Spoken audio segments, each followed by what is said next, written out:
کہ اے مسلمانوں، جب تمہارا عقیدہ یہ ہے کہ رب تعالیٰ حقیقی مالک ہے، عزت اور ذلت اسی کے اختیار میں ہے، امیری غریبی اسی کی طرف سے ہے، تو کوئی مسلمان کسی کافر کو اپنا مددگار اور دوست نہ بنائے۔ جب رب تمہارے لیے کافی ہے تو تم کسی کی خوشامد کیوں کرتے ہو؟ اعوذ باللہ من الشیطان الرجیم، بسم اللہ الرحمن الرحیم۔ اس آیت کے کئی شان نزول ہیں، یہاں دو بیان کروں گی۔ بعض روایات میں ہے کہ یہ آیت حضرت حاتب ابن ابی بلتع کے بارے میں آئی، جو کبھی مکہ کے کفار سے محبت کرتے تھے، اس سے ان کو منع کیا گیا۔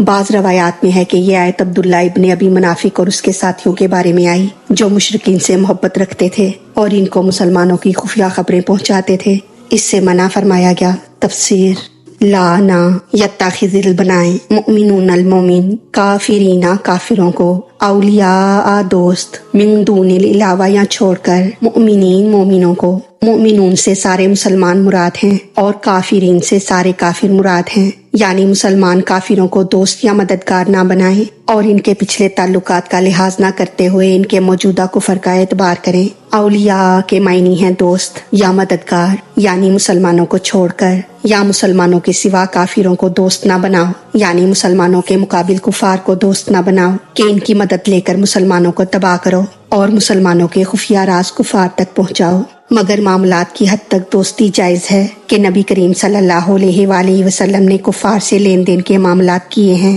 وَمَن يَفْعَلْ، جو کرے، ذَلِكَ ایسا، فَلَيْسَ تو نہیں ہے، من اللہ اللہ سے، فی شیء کوئی تعلق، یعنی جو کوئی کفار سے محبت کرے یا انہیں اپنا مددگار بنائے، اس کا رب کی محبت سے کوئی تعلق نہیں، یعنی جو کفار یا کفر سے دوستی رکھے گا وہ اللہ کے ہاں اسلام میں بالکل شمار نہ ہوگا، وہ انہی کی طرح کافر ہو گیا۔ یا یہ کہ جو کفار سے محبت کرے گا اس پر اللہ کی رحمت بالکل نہ ہوگی، نہ دنیا میں، نہ برزخ میں، نہ آخرت میں۔ دنیا کی رحمت سے روحانی رحمت مراد ہے، کیونکہ دنیا میں جسمانی نعمت تو دوست اور دشمن سب کو مل جاتی ہے، یعنی جو کفار کو دوست بنائے گا وہ دنیا میں روحانی نعمت و ایمان، عرفان وغیرہ سے دور رہے گا، برزخ میں کامیابی اور آخرت میں مغفرت سے محروم ہوگا۔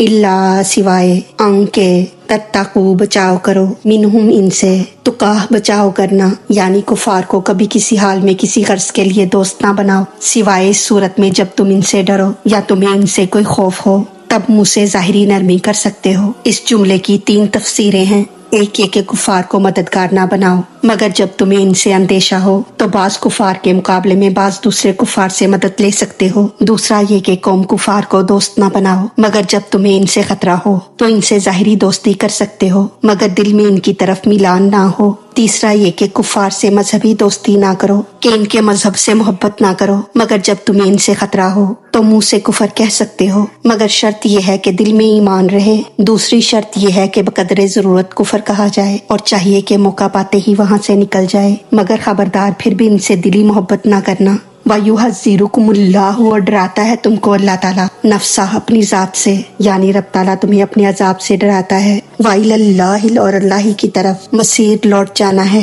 یعنی سب کا لوٹنا یا سب کا ٹھکانہ اللہ ہی کی طرف ہے، یا یہ کہ مرتے وقت رب کی طرف رجوع ہے کہ اس وقت سب دنیا والے ساتھ چھوڑ جاتے ہیں۔ اب اس آیت کا خلاصہ اس طرح ہے کہ اے مسلمانوں، جب تمہارا عقیدہ یہ ہے کہ رب تعالیٰ حقیقی مالک ہے، عزت اور ذلت اسی کے اختیار میں ہے، امیری غریبی اسی کی طرف سے ہے، تو کوئی مسلمان کسی کافر کو اپنا مددگار اور دوست نہ بنائے۔ جب رب تمہارے لیے کافی ہے تو تم کسی کی خوشامد کیوں کرتے ہو؟ جو مسلمان کفار سے دوستی یا محبت کرے گا تو اسے اللہ سے محبت کا کوئی تعلق نہ رہے گا۔ کفار خدا کے دشمن ہیں، اور تم اگر کفار سے دوستی کرو گے تو تم خدا کے دوست کیسے رہے؟ ہاں، اگر کبھی تمہیں کفار سے سخت خطرہ ہو تو تم ان سے محبت کا دنیاوی ظاہری برتاؤ کر سکتے ہو کہ ان سے جنگ نہ کرو، ان سے خندہ پیشانی سے مل لو اور ضرورت کے وقت ان سے سلام و کلام یا ہاتھ ملا لو، مگر خبردار دل میں ان سے محبت نہ رکھنا۔ رب تعالیٰ تمہیں اپنے عذاب سے ڈراتا ہے، یاد رکھو سب کو رب ہی کی طرف لوٹنا ہے، کوئی اس کی پکڑ سے باہر نہیں۔ اللہ تعالیٰ ہماری غلطیوں کو معاف فرما کر ہمارا پڑھنا سننا اپنی بارگاہ میں قبول فرمائے، ہمیں دین و دنیا کی تمام نعمتیں عطا فرمائے اور ہمیں عمل کی توفیق عطا فرمائے، آمین یا رب العالمین۔ وما علینا الا البلاغ المبین۔